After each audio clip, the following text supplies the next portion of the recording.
வணக்கம். தமிழன் செய்தி களம்.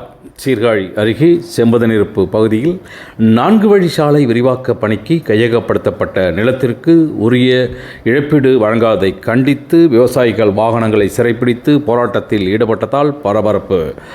விழுப்புரம் முதல் நாகப்பட்டினம் வரை நெரிசலை தடுக்கும் வகையில் தேசிய நெடுஞ்சாலைத்துறை சார்பில் 194 கிலோமீட்டர் தூரத்திற்கு 4 வழி சாலை அமைக்கும் பணிகள் கடந்த சில ஆண்டுகளுக்கு முன்பு தொடங்கி நடைபெற்று வருகிறது. இந்த பணிகள் குறிப்பிட்ட காலக்கெடுக்குள் முடிக்காமல் பணிகள் மெத்தனமாக நடந்து வருகிறது. இந்த பணியின் ஒரு பகுதியாக மயிலாடுதுறை மாவட்டம் சீர்காழி அருகே சட்டநாதபுரத்திலிருந்து நாகப்பட்டினம் வரை சுமார் 56 கிலோமீட்டர் தூரத்திற்கு ரூபாய் 2005 கோடி செலவில் 4 வழி சாலை அமைக்கும் பணிகள் நடைபெற்று வருகிறது. 4 வழி சாலை அமைக்கும் பணிகளுக்கு விவசாயிகளிடமிருந்து கையகப்படுத்தப்பட்ட நிலங்களுக்கு உரிய இழப்பீடு தொகை வழங்காமல் இருந்து வருகிறது.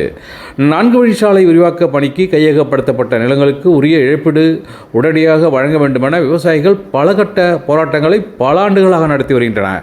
ஆனால் சம்பந்தப்பட்ட அதிகாரிகள் விவசாயிகளுக்கு வழங்க வேண்டிய இழப்பீடு தொகையை வழங்காமல் காலம் தாழ்த்தி மெத்தனமாக இருந்து வருகின்றனர். இதனால் ஆத்திரமடைந்த விவசாயிகள் செம்பதனிருப்பு மெயின் ரோட்டில் தமிழக காவிரி விவசாயிகள் சங்க தஞ்சை மண்டல ஒருங்கிணைப்பு குழு தலைவர் கேவரோடை சீனிவாசன் தலைமையில் விவசாய சங்க தலைவர் பண்டரிநாதன் முன்னிலையில் 4 வழி சாலை பணியில் ஈடுபடும் வாகனங்களையும் மற்றும் பணிகளையும் தடுத்து நிறுத்தி போராட்டத்தில் ஈடுபட்டனர்.